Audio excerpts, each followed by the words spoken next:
There is a moment when consciousness becomes unbearable, when the stream that flows through you, fragmented, layered, endless, no longer feels like life, but like drowning. Virginia Woolf understood this. She lived inside consciousness the way most people live inside their routines. She felt every ripple, every memory, every voice, every layer of time collapsing into the present moment. And one morning, in March 1941, she filled her pockets with stones and walked into the River Ouse. Not because she gave up, but because consciousness itself became too much to carry. She left a note for her husband, Leonard. It said, "I feel certain I am going mad again. I feel we can't go through another of those terrible times, and I shan't recover this time." She walked into the water. Her body was found 3 weeks later.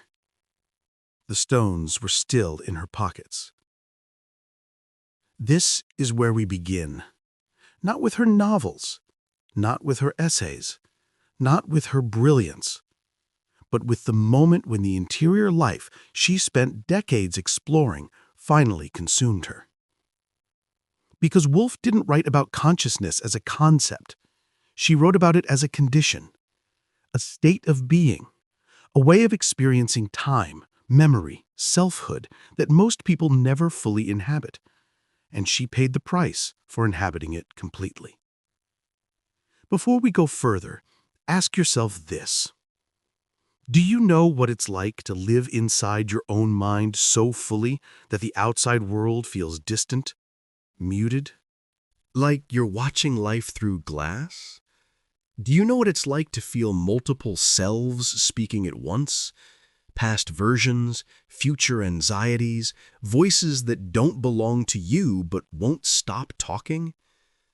Do you know what it's like for memory to invade the present so completely that you can't tell which is which? Woolf knew this. She lived it. And she wrote it down with such precision that when you read her, you don't feel like you're reading a story. You feel like you're inside someone else's consciousness, inside the stream, inside the flow, inside the endless interior monologue that never stops, never rests, never lets you be still. You wake up and you're already 5 people. The one who's tired, the one who's anxious about the day, the one who's remembering something from childhood, the one who's rehearsing a conversation that hasn't happened yet, the one who's watching all of this and wondering who the real you is. And none of them are wrong. None of them are false. They're all you, all speaking, all flowing, all layered on top of each other like voices in a river that never stops moving. This is what Woolf meant by stream of consciousness, not a literary technique, a philosophical reality. The recognition that consciousness is not a single, clear, linear thing. It is multiple, fragmented, contradictory, haunted by the past, invaded by the future, never still, never simple, never just one voice. Most people live on the surface of consciousness. They move through the day without noticing the layers beneath. They think the thoughts that arrive and don't ask where they came from. They remember the past without feeling it invade the present. They experience time as a line, yesterday, today, tomorrow, and they believe in the stability of the self, that there is one I who experiences everything, one coherent identity moving through time. Woolf saw through this.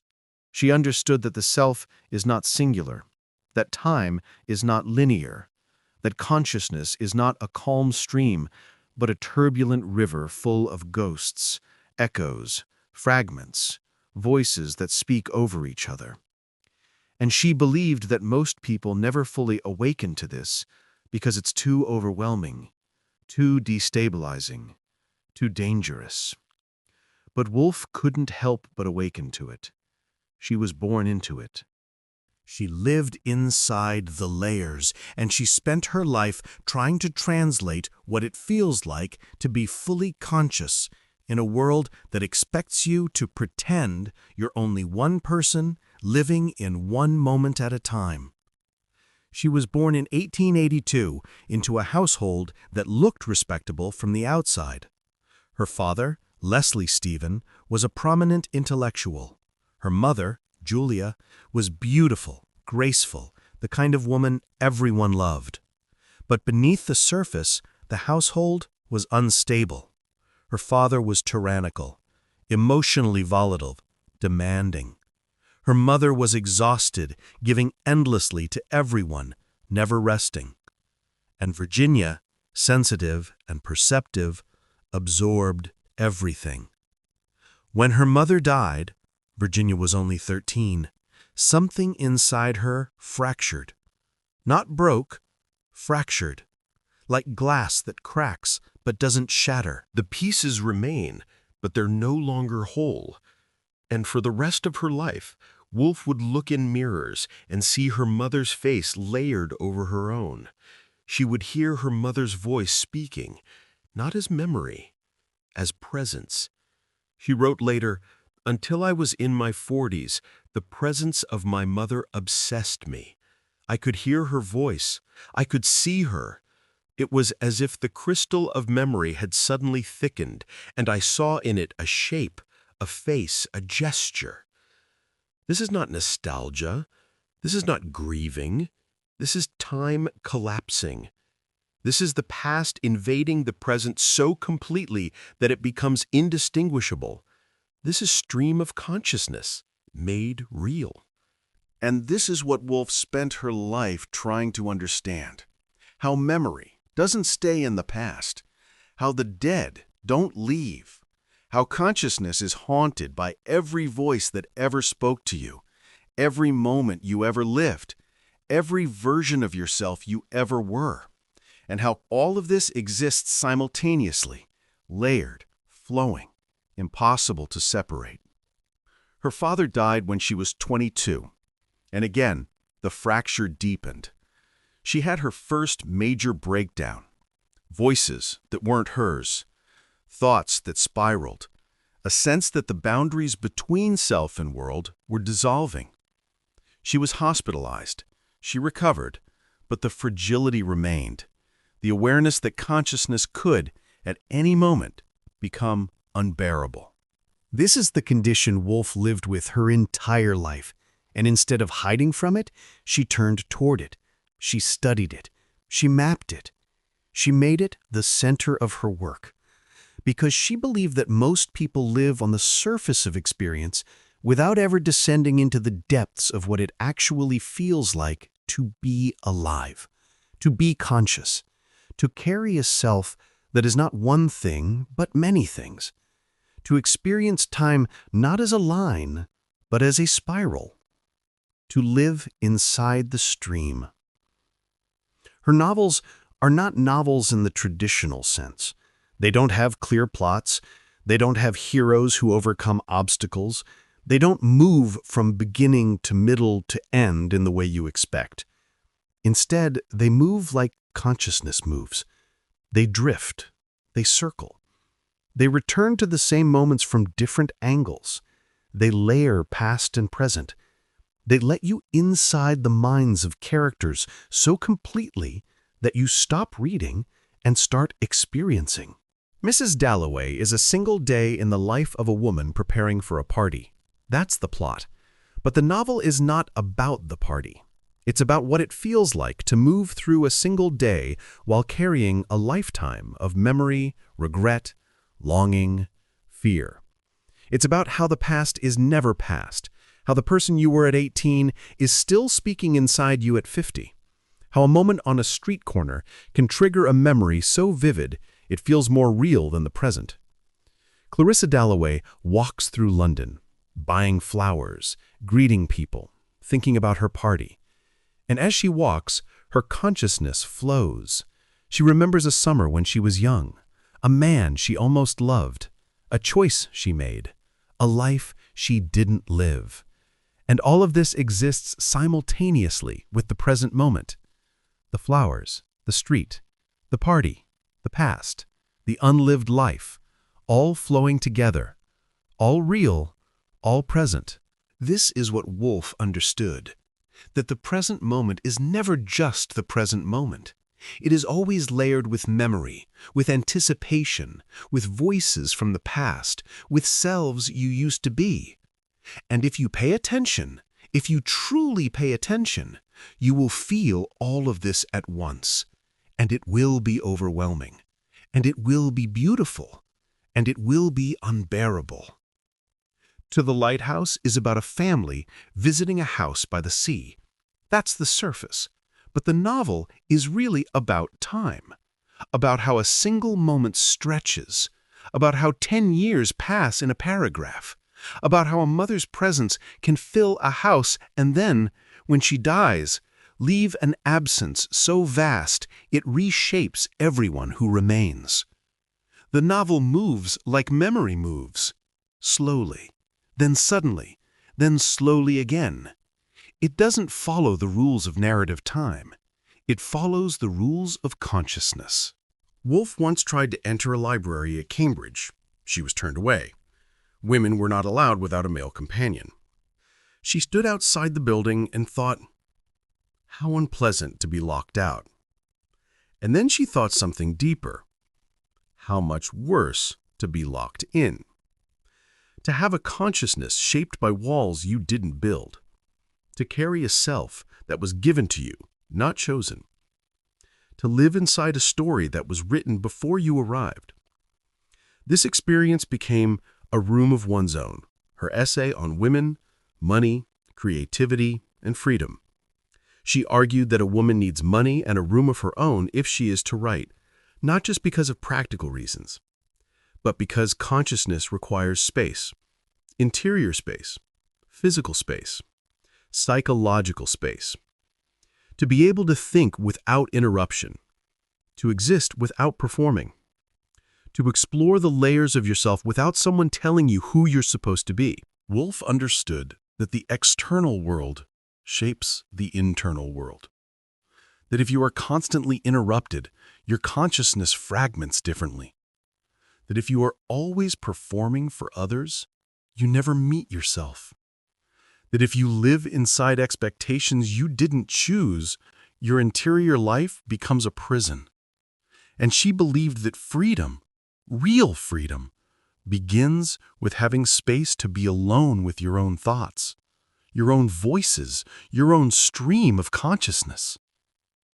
But Woolf also understood the danger of this. Because when you live fully inside consciousness, when you pay attention to every layer, every voice, every memory, every fragment, it becomes overwhelming. The stream never stops. The voice is never quiet. The past never releases you. And you realize that the self you thought was stable is actually multiple, contradictory, shifting, impossible to pin down. She had breakdowns throughout her life. Moments when consciousness became too much, when the boundaries dissolved, when the voices spoke over each other so loudly she couldn't distinguish her own thoughts from the noise. And each time, she recovered. She returned. She wrote. She continued mapping the territory of the interior. But there was always the awareness that consciousness could, at any moment, become unbearable. That the gift of being able to feel deeply, to see clearly, to live fully inside the stream, this gift could also become a curse. Because most people don't live this way. Most people move through life without descending into the depths. And Woolf, who could not help but descend, often felt alone in the depths, isolated, misunderstood, carrying a sensitivity that felt both sacred and unbearable.